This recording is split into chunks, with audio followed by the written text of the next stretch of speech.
Tad šeit ir redzams mazs portāla uzņēmuma ražotais 3D printeris, kurā tiek izmantot Dell tehnoloģija.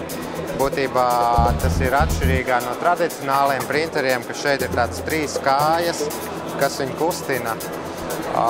Kāds ir priekšrocības, tas ir ātrums, klusums un zemais vibrācija līmenis, ko nodrošina šis printers. Redzam, ka gals nevibrē, nekādas skaņas, varat droši sarunāties.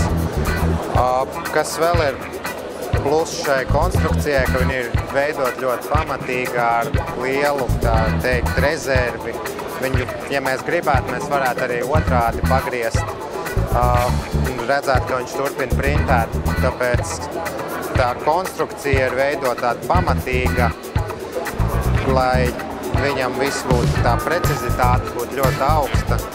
Šeit mēs redzam, ka printējās figūrā ar 20 mikronu slānīšu biezumu, kas nozīmē, un redzam arī, kā viņi izprintējusies.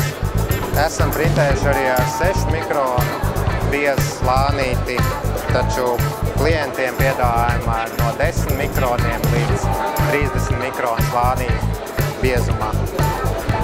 Kā arī ir pieejami dažādi materiāli šim printerim, sākot ar bioloģiskiem, piemēram, PLA, ar industriālo plastiku, ABS, betu, no kā ir ražots plasmas pudeles. Tagad ir tāds TX, eksperimentāls materiāls.